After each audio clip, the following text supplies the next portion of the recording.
ለእንጦጦ ኪዳነ ምሕረት እናቴ አልተኛም ከቤቴ ከመጋቢት 11 እስከ መጋቢት 13 ከምሽቱ 1 ሰዓት ጀምሮ በቀጥታ ስርጭት ጠብቁ። ለእንጦጦ ኪዳነ ምሕረት እናቴ አልተኛም ከቤቴ። ሁላችሁም የኪነ ጥበብ ባለሙያዎች እንግዲህ ሁላችሁም ተጠርታችኋልና ሶስቱንም ቀን አብረን በጋራ ኪዳነ ምሕረትን እናገልግላት እላለሁ። ለእንጦጦ ኪዳነ ምሕረት እናቴ አልተኛም ከቤቴ እላለሁ። እኔም ጓደኞችም መላው አርቲስትም ዳዊትዬም ተናግሯል። መጥሪያ የደረሳችሁ ብቻ ሳይሆን ሁላችሁንም ኪዳነ ምሕረት ጠርታለች። በኢትዮጵያ ኦርቶዶክስ ተዋሕዶ ቤተ ክርስቲያን በአዲስ አበባ ሀገረ ስብከት የእንጦጦ ሐመረኖ ቅድስት ኪዳነ ምሕረት አንድነት ገዳም የተሰጠ ጋዜጣዊ መግለጫ። ለእንጦጦ ኪዳነ ምሕረት እናቴ አልተኛም ከቤቴ እንጦጦ ሐመረኖ ኪዳነ ምሕረት ገዳም በአዲስ አበባ ሀገረ ስብከት ስር ከሚገኙ ጥንታውያን ታሪካውያን ገዳማት አንዷና ዋነኛዋ ናት። ስለት ሰሚ፣ ጸሎት ፈጻሚ፣ ለታመሙ ፈውስ፣ ለተጨነቁ መጽናናት የሚገኝባት የተራራዋ ዕንቁ የምዕመናን እመቤት የተዋሕዶ ልጆች የመማፀኛ ከተማ ቅዱስ ስፍራ ናት።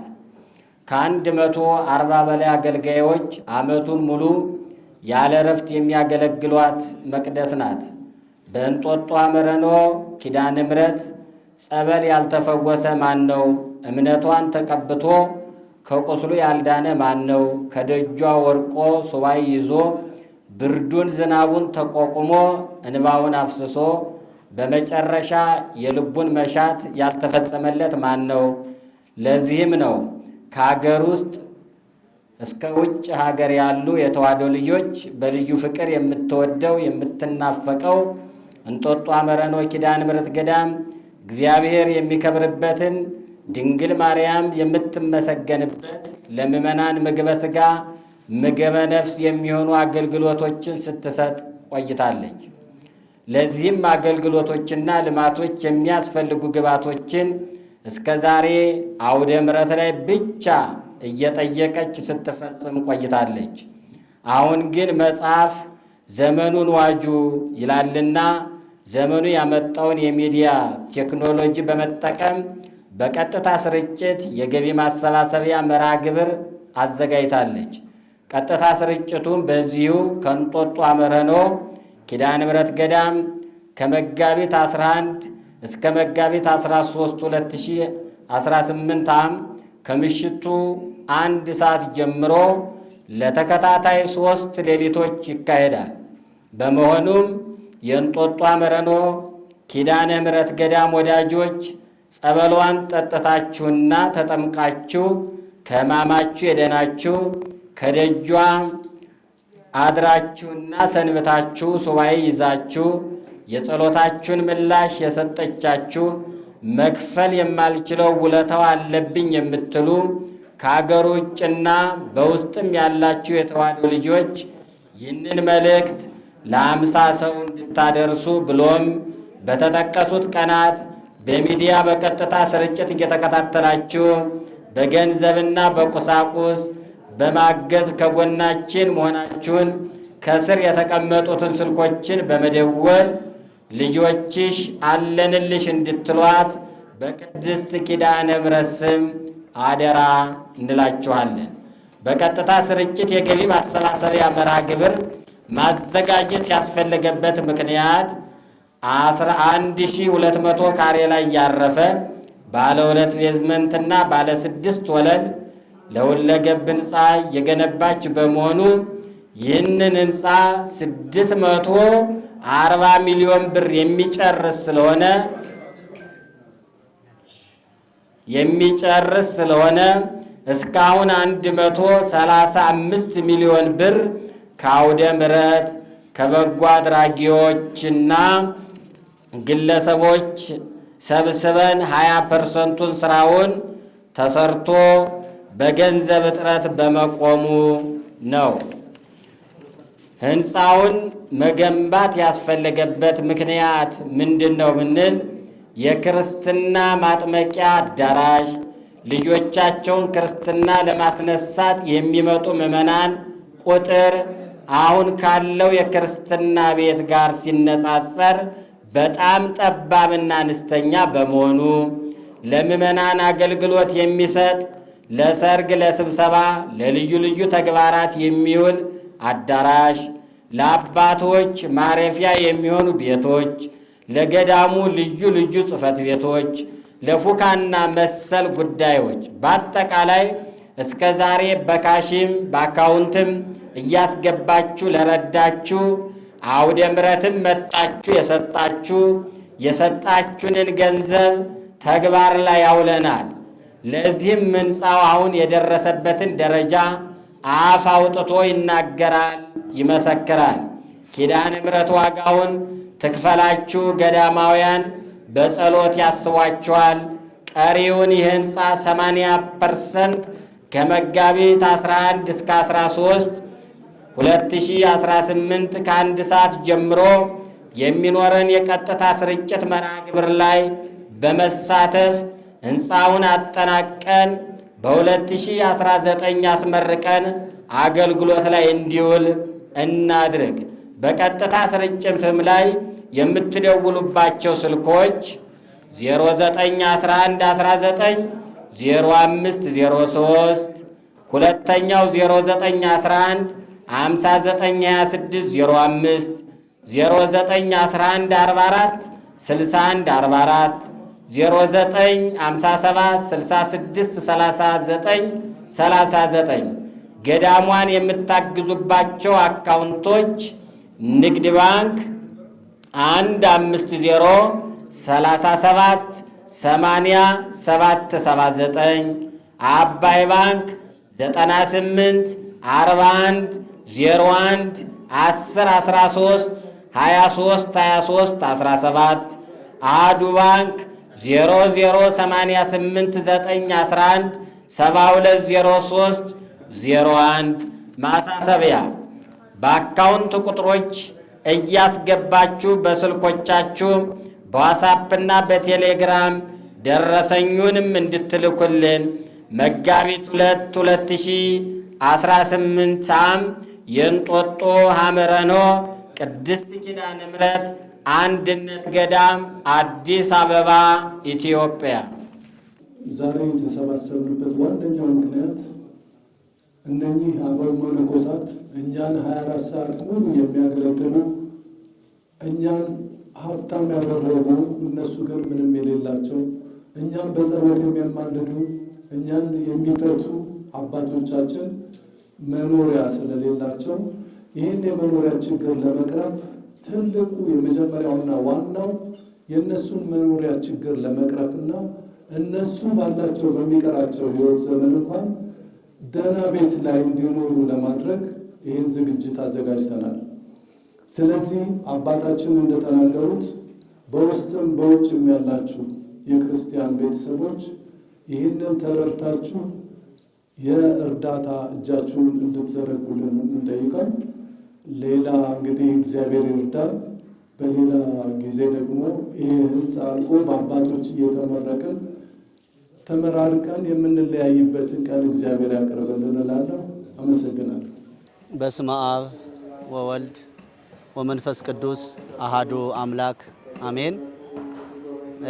ስሜ መላከ ሳይል አባ ፈቃደ ሥላሴ መንገሻ እባላለሁ። በዚህ ታላቅና ታሪካዊ ገዳም አሁን እየደከምንለት ላለው ለአባቶች አበው መነኮሳት ማረፊያ ባለ 2 ግራውንድና 6 ወለል ህንፃ የልማት ኮሚቴው ጸሐፊ ነኝ። ስለዚህ ዛሬ እንግዲህ ከመጋቢት 11 እስከ መጋቢት 13 ድረስ ለዚህ ህንፃ ማጠናቀቂያ የሚሆን የገቢ ማሰባሰቢያ መርሃ ግብር ጋዜጣዊ መግለጫ ሰጥተናል። ቀጥሎ የተለያዩ የጥበብ ባለሙያዎች ልዩ ልዩ እንግዳዎች ቃለ መጠይቅ ተደርጎላቸዋል ስለ ህንፃው። ከዚህ የተነሳ ጉብኝት አድርገናል። ለጉብኝቱ ላይ የተወያየነውን ለእናንተ ለማስታወስ ያክል ይሄ ህንፃ ለአባቶች ማረፊያ ብቻ አይደለም የሚሆነው፣ ለክርስትና ቤት፣ ለጽህፈት ቤት አገልግሎት የሚውሉ ክፍሎች አሉት። ልዩ አዳራሽ አለው፣ የእንግዳ ማረፊያ ያለው ሆኖ ነው እንግዲህ የሚጠናቀቀው ማለት ነው። ስለዚህ እስካሁን ድረስ እንግዲህ አመት ባልሞላ ጊዜ አራተኛው ወለል ላይ እንገኛለን፣ የግንባታ ሂደቱ ማለት ነው። እስካሁን ያወጣና ወጪ ወደ 135 ሚሊዮን ይደርሳል። ከዚህ በኋላ የሚጠይቀን ወጪ ደግሞ ወደ 510 ሚሊዮን ስለሚሆን ይሄን በተመለከተ ነው እንግዲህ ገዳሙ ከአቅሙ በላይ ስለሆነ በውስጡ በተለያየ አገልግሎት የሚሰሩ የሚያገለግሉ ሰራተኞች ስላሉ ለነሱ ደሞዝ ከፍሎ ይህንን ህንፃ ማጠናቀቅ አቅም ስላጣ ገዳሙ የእንጦጦ ኪዳነ ምሕረት ወዳጆች እጅግ ብዙ ስለሆኑ በሀገር ውስጥም ከሀገር ውጭም ብዙ ወዳጆች አሏት። ይሄ ትልቅ ዓላማ ነው፣ መንፈሳዊ ታሪክ ነው። ታላቁ ሰማዕት ብፁዕ ቅዱስ አቡነ ቴዎፍሎስ ቀደም ሲል ወደ 17 ክላስ ቤቶች በዘመኑ በሸክላ ተሰርተው የነበሩ ቤቶች ከእድሜያቸው ርዝማኔ የተነሳ ስንጥቃት ስለደረሰባቸው ይህንን በተሻለ ታሪክ ለመድገም ነው እንግዲህ 6 ወለል ያለው 2 ግራውንድና የአዳራሽ ወለል ያለው ህንፃ እየገነባን ያለ ነው እና ስለዚህ ከመጋቢት 11 እስከ መጋቢት 13 2018 ዓመተ ምህረት ቀጥታ ስርጭት የእንጦጦ ኪዳነ ምሕረት ወዳጆች ለእንጦጦዋ ኪዳነ ምሕረት እናቴ አልተኛም ከቤቴ በሚል መሪ ቃል የዚያ ዕለት እንቅልፋቸውን ሳይወዱ ቀጥታ እናታችን ግቢ ነው ስርጭቱ ወይም ደግሞ ቀረጻው የሚደረገው። በዚያ ዕለት የሚዲያ ባለሙያዎች፣ የጥበብ ባለቤቶች፣ ታላላቅ ባለሀብቶች፣ ብፁዓን አበው ሊቃነ ጳጳሳት፣ የገዳሙ አበው መነኮሳት የጾም ሰዓት ነው። አሁን ሰዓታት አለ። በእለቱ 5 ሰዓት ጀምሮ ደወል ይደወላል። ሰዓታቱ ራሱ ቀጥታ ስርጭት እንዲሆን በቻልነው አቅም እንሞክራለን። ህዝቡን በቃለ እግዚአብሔር እያጽናናን ዝማሬ ይኖራል። ታዋቂ ዘማሪያን ይኖራሉ። ታዋቂ ሰባካያን ይኖራሉ። ተጋብዘዋል። በእነዚህ የታጀበ ነው እንግዲህ ፕሮግራሙ የሚሆነው። በእለቱ እንቅልፋችሁን ሳትወዱ ለእናታችን ለቅድስት ኪዳነ ምሕረት አገልጋዮች ሳሰስቱ እሷ እንደሰጠቻችሁ እናንተ ደግሞ የእሷን ፍቅር የእሷን መልስ እንድትሰጡ አደራ እንላለን። እንግዲህ ለዚያ ቀን በሰላም ደርሰን መርሃ ግብራችንን በሰላም አጠናቀን የምንፈልገውን ዓላማ እንድናሳካ እናታችን ከልጇ ጋራ መልካም ፈቃዱ ይሆንልን። እናመሰግናለን።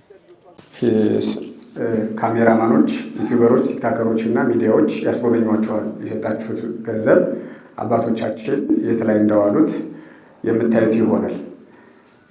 እንጦጦ ኪዳነ ምሕረት ሀብታም አይደለች።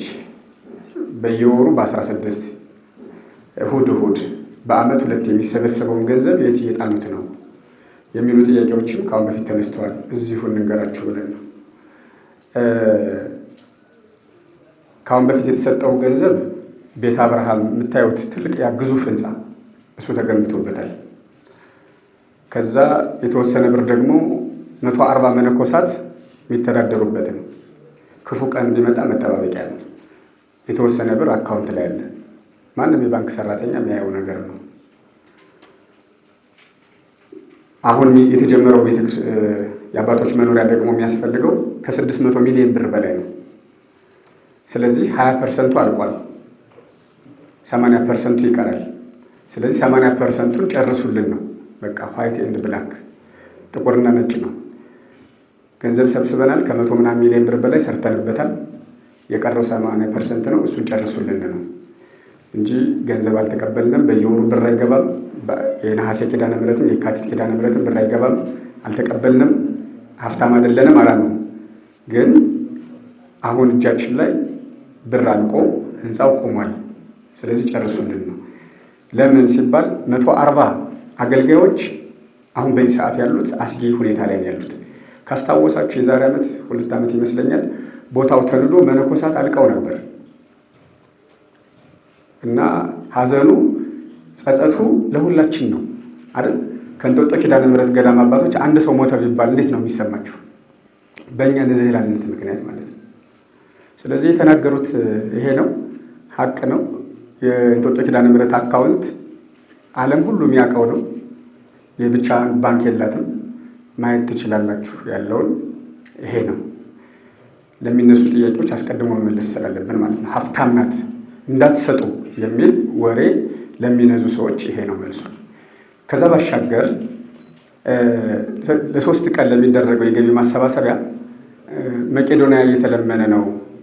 እንዴት እናንተ ትለምናላችሁ ከተባለ መቄዶንያ የሚለምን እንጦጦ ኪዳነ ምሕረትን ትለምን። ሰው ሲሆን ለሁለቱም ይስጥ አይደል?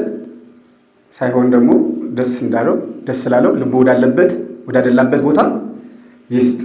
እንጦጦ ሐመረነ ኪዳነ ምሕረት ገዳም ግን ከሰይጣን በስተቀር ፍጥረታት በሙሉ ወዳጆቿ ናቸው። እዚህ ይሰጧታል። አውሮፓ፣ አሜሪካ፣ መካከለኛው ምስራቅ፣ ኢትዮጵያ፣ ክፍለ ሀገር ያሉ አዲስ አበባም ጭምር ማለት ነው። ከሚዲያዎች የሚጠበቀው ከመጋቢት 11 እስከ መጋቢት 13 ከምሽቱ 1 ሰዓት ጀምሮ ጠብቁን፣ ለእንጦጦ ኪዳነ ምሕረት እናቴ አልተኛም ከቤቴ በሚል መሪ ቃል የገቢ ማሰባሰቢያ ይደረጋል። ሁሉም ይረባረባሉ። እንጦጦ ኪዳነ ምሕረት ላይ ጸቡ ምን እንደሆነ ታውቃላችሁ? ለምን አልጠራችሁኝም የሚሉ አርቲስቶች፣ መምህራን፣ ዘማሪያን፣ ሚዲያዎች ናቸው እንጂ የሚኖሩት በረከት ለምን አልተሳተፍኩም ነው እንጂ የሚሉት አልመጣም የሚል አንድ ሰው አታገኙ።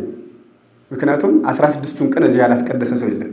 እዚህ በሯ ላይ ተኝቶ ጭቃ ተለውሶ ያ ጎርፍ ያ ዶፍ ዝናብ ወርዶበት ያልሄደ ሰው የለም። ስለዚህ ለእንጦጦ ኪዳነ ምሕረት የሚጨክን አንድ ፍጥረት የለም። ይሄንን እንወቅ። የእናንተ ስራ ምንድን ነው? ለሁሉም አድርሱ። ከዛ ባሻገር ኮሚቴው ከሎዛ ኢቨንት ኦርጋናይዘር ጋር ነው ይሄን የሚሰራው። ሎዛ ኢቨንትም ቲክታከሮችም፣ ዩቲዩበሮችም፣ ቴሌቪዥን ጣቢያዎችም፣ ሬዲዮ ጣቢያዎችም፣ መምህራንም፣ አርቲስቶችም ሁሉም በራሱ ወጪ ነው የሚያገለግላት። 1 ብር ወጪ የለም። ሎዛ ኢቨንትም በነፃ ነው ይሄን ኢቨንት ኦርጋናይዝ የሚያደርገው። ይህንን ያደረገበት ምክንያት ለእንጦጦ ኪዳነ ምሕረት ስለሆነ ነው። ለወዳጅም ለጠላትም ግልጽ አድርገን የምንነግራችሁ ሎዛ ኢቨንት ደስ ስላለው ገዳምና ቤተክርስቲያን፣ ማህበር፣ ሰንበት ትምህርት ቤት በነፃ ይሰራል። ላላመነበት ቦታ ደግሞ ያስከፍላል። በፐርሰንትና በኮሚሽን አይሰራም፣ ሰርቶ አያውቅም። በፐርሰንትና በኮሚሽን ሰርታችሁ ታውቃላችሁ የሚል ሰው ካለ መረጃ ይላክ። አንድ ሰው አይመጣም። በኮንፊደንስ ይሄ ሁሉ ሚዲያ ላይቭ እያስተላለፈው የምንነግራችሁ መርሃ ግብር ይሄ ነው። ክፍያስ መከፈል ያለባቸው በሙሉ ይከፍላሉ፣ መክፈል የሌለባቸው አይከፍሉም። እሱ የራሱ የተቋሙ መመዘኛ መስፈርቶች አሉት። ለእንጦጦ ኪዳነ ምሕረት ግን አናስከፍልም። ለራማ ኪዳነ ምሕረት እንዳላስከፈል ነው ሁሉ ለእንጦጦ ኪዳነ ምሕረት አናስከፍልም። ለወደፊትም በልዩነት የማናስከፍላቸው ሰንበት ትምህርት ቤቶች፣ ማህበራት፣ ገዳማት፣ አድባራት፣ ግለሰቦች አሉ። እዚህ የምታዩዋቸውና ሌሎች ያልመጡ ቲክታከሮችም ሁሉም በነፃ ነው የሚሰራው። በገንዘብ ቢተመን ከ5 ሚሊዮን ብር በላይ ወጪ የሚሆን ለእንጦጦ ኪዳነ ምሕረት በነፃ ነው የሚሰራላት። ከጀርባ የምታዩት ፕሮዳክሽን ዲዛይን፣ የስቱዲዮ፣ የ3 ቀን ቀጥታ ስርጭት፣ ሚዲያውም ኢቨንቱም እና እያንዳንዱ ቲክቶከር እና እያንዳንዱ ዩቲዩበር እና ቴሌቪዥን ጣቢያና ሬዲዮ ጣቢያ አርቲስት፣ መምህራን በአጠቃላይ በነፃ 3ቱን ቀን 3 ሌሊት ይደክማሉ። በግሌ መቼ ነው ማገለግልሽ እያልኳት እመኝ ነበረ፣ በግሌ ማለት ነው። እና በጣም ብዙ አውደ ምሕረት ቆሜያለሁ፣ ግን እንጦጦ ኪዳነ ምሕረት ላይ መቼ ነው? ምክንያቱም እዚህ በተለይ አንደኛው ቀን ላይ ከላይ የወረደውን ዶፍ ዝናብ እና በረዶ የቀላቀለ ሌሊቱ እንዴት እንደወረደብኝ አልረሳው። ያ ጉልበት እስኪንቀጠቀጥ ያሳለፍነው ሌሊት በረከት ለማግኘት ነው። ከሞቀ ቤታችን መጠን እዚህ ያደረው እንጦጦ ኪዳነ ምሕረትን ማገልገል በልዩነት በጣም መታደል ነው። አክሱምን፣ ግሸንን፣ እንጦጦ ኪዳነ ምሕረትን አሉ በጣም የተለዩና የተመረጡ ገዳማትና አድባራት። ስለዚህ በጣም እድለኞች ናችሁ፣ በጣም እድለኞች ነን። እንኳንም እንጦጦን ኪዳነ ምሕረት በህይወት እያለን አገለገልኳት። እኔ እዚህም ያሉ ልጆችን በሙሉ ስንነግራቸው ቲክታከሮችም ዩቲዩበሮችም በጣም ነው ደስ ያላቸው። ስለዚህ አንድ ቲክታከር እና አንድ ዩቲዩበር 3 ቀን አይሰራም። አንድ ቲክታከር 1 ቀን ነው የሚሰራው፣ አንድ ዩቲዩበር 1 ቀን ነው የሚሰራው። መምህራን፣ ዘማሪያን ዘማሪያን አንድ ቀን ነው የሚሰሩት። መምህራን 3ቱን ቀን መምጣት ይችላሉ። አርቲስቶች 3ቱንም ቀን መምጣት ይችላሉ። አርቲስቶችን ማንንም አንለይም። ድምፃዊ ቢሆን ትወና ላይ ያለ ቢሆን ሌላም ያለ ቢሆን አንለይም። ብቻ የእንጦጦ ኪዳነ ምሕረት ውለት አለብኝ የሚል በሙሉ መምጣት ይችላል። በተቀመጡት ስልኮች እየደወለ ፕሮግራም ማስያዝ ይችላል። እኔ በዚህ ቀንና በዚህ ቀን አለሁ እያለ ማለት ነው። እና ንገሯቸው፣ ይሄ በረከት አያምልጣችሁ። እመኑኝ 2018 3ቱን ቀን ከተሳተፋችሁ በኋላና በዛ ሌሊት ስለታችሁን ልመናችሁን ከነገራችኋት በኋላ 2019 መጋቢት 11 በአንድ ዓመት ውስጥ ካላደረገችላችሁ ያኔ እኛ ያወራ ነው በእሷ ላይ ያለን እምነትና የእናንተ ሀሳብ ይጣላል ማለት ነው። እና ትልቅ እድል ነው፣ እንዳያመልጣችሁ። ይኸው ጋዜጠኛ ቴዎድሮስ እንደተናገረው ማለት ነው። ስለዚህ ሁላችንም በርብርብ እስከዛሬ ተደርጎ የማያውቅ የገቢ ማሰባሰቢያ እንድናደርግ በእግዚአብሔር ስም አደራ እላችኋለሁ። እንደተባለው እንግዲህ ጠቅለል አድርገን ለመግለጥ ሌሎቻችሁም ሀሳብ ካለ ተብሎ ተጠይቆ የተነገረው አሁን አንድ ሀሳብ ቀርቧል። እሱን ደግሞ ማብራሪያ እየሰጠን ከዛ በኋላም ተጨማሪ እንዳይኖር ለማለት ነው። የሆነ ሆኖ አሁን የተጠየቀው በዚህ ወር ተደጋጋሚ የገቢ ማሰባሰቢያ በብዙ ቦታዎች ላይ አለ። ስለዚህ አልተደራረበም ወይ? ተደጋጋሚ አይሆንም ወይ? የገቢውን ሁኔታስ አይቀንስም ወይ የሚለው በእውነቱ ከሆነ እንግዲህ አይታችሁት ከሆነ 1200 ካሬ ላይ ነው። አካባቢውን እንደምታዩት ሰርባጣ ጎርባጣ ነው፣ ገደላማ ነው። ተቋራጩ ደግሞ የራሱ ሰዓትና ጊዜ ያለው። እንግዲህ አንድ ተቋራጭ እንዴት አድርጎ ስምምነት እንደሚገባ በስምምነቱ መሰረት ደግሞ መሄድ ካልተቻለና መሀል ላይ ለተወሰነ ጊዜ ብለን የምናቆም ከሆነ ከኪሳራ ጋር ተያይዞ ሌሎችም ተዛማች ጉዳዮች ስላሉ ቀደም ሲልም ይህንን እንደተባለው እንግዲህ ገዳሟን እንደምታውቁት እንደ ሌሎቹ አድባራትና ገዳማት ትልልቅ ሕንፃ ገቢ የሚያስገኝ ሌላ ነገር የለውም። ህዝቡ እዚህ በሚመጣ በጸሎት ሰሚነቷና ሰው ሁሉ መጥቶ ንባውን አፍስሶ ፈጣን መልስ በሚያገኝባት እጅግ አስደናቂና ታምረኛ ቦታ በመሆኗ ህዝቡ ያው ሲመጣ በዚያ ነውና፣ ስለዚህ ከነዚህ ጋር ተያይዞ ለኪሳራ ስለሚያጋልጥ ተቋራጩም ደግሞ በርካታ ሰራተኛ ከ75 እስከ 80 ሰራተኛ ስለሚያስገባ ኪሳራም ስለሚጠይቅና እኛም እንደዚሁ ይህንኑ አስበን ትኩረት ሰጥተን እየሰራን ስለነበረ ነው። ውይይት አድርገንበት አማራጭ ስለሌለ ከኮሚቴው ጋር ተወያይተን እንደ አማራጭ የተወሰደ ቀን ነውና አሁን እንግዲህ ያው እዚህ ላይ ደርሰናል። ስለዚህ ጠንክረን በርትተን ከመስራት ውጭ ሌላ አማራጭ የለንም ማለት ነው። ይህንን ነው የሚመስለው። በርካታ አካውንቶች በሁሉም ቦታ ላይ መከፈት ነበረበት። እነዚህ 3 ናቸው በቂ አይደለም የሚለውን እንግዲህ ያው እሱን ማጠናከር ያስፈልጋል። ተጨማሪ በውጭ ዓለም ያለውም እንደዚሁ ቁጥሩ ስላልተላከ ነው። እሱም አሁን እየተላከ ነው። ከሱ ጋር አድርገን ሌሎች አካውንቶችን እንትን እናደርጋለን ማለት ነው። አማራጮችን ሁሉ እንጠቀማለን። እርዳታ የሚያሰባስብ ጥያቄ የሚጠይቅ ሰው ማንኛውንም ነገር ይመቻል፣ በዚህ መንገድ ብንሄድ የሚለውን ሁሉ እንጠቀማለን። እዚህ ስናሰባስብ አርቲስቶችንም የሚዲያ ሰዎችንም ማንኛውንም ሳንመርጥ ነው የጠራ ነው። እንግዲህ ምርጫ የለም፣ ሁሉንም ነው እንደተባለው። ማንኛውም አካል በዚህ ቦታ ላይ እንዲገኝ በእውነቱ ጥሪ አድርገናል። እንደምታዩት 24 ሰዓት አገልግሎት የሚሰጥበት ነው። በእውነቱ እዚህ ቦታ ላይ ትልቅ አባቶች እጅግ በጣም 24 ሰዓት የሚጸልዩ እንደምታዩዋቸው እነዚህን የመሰሉ አባቶች ያሉበትና ከሀገራችንም አልፎ ለመላው ዓለም የሚጸለይበት ቦታ ነውና ከዚህ አንጻር ነው ያደረግነው። ሚዲያዎችን እናስተካክላለን። ያልተጠሩ አካላትን አሁን ዛሬ ያለንበት ቀን መጋቢት 2 ነው።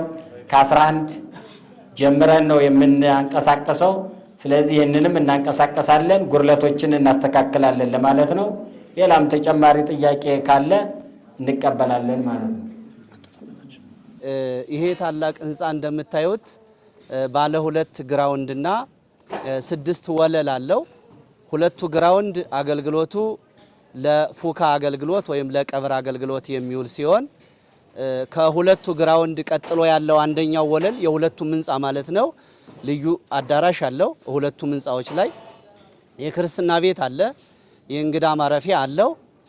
የጽህፈት ቤት አገልግሎት የሚውሉ ክፍሎች አሉት ማለት ነው። ሁለተኛው ላይ ይሄ የመጀመሪያውን የምታወታውን ይሄ አሁን ታች ምድር ቤቱ በዚህ የምናየው ለአዳራሽ፣ ለክርስትና ቤት፣ ለልዩ ልዩ ጽህፈት ቤት አገልግሎት የሚውሉ ለእንግዶች ማረፊያ የሚውል ነው አሁን የምናየው ማለት ነው። ከዚህ በወዲያ በኩል በጀርባ ያለው ግራውንዱ ይታያል ማለት ነው።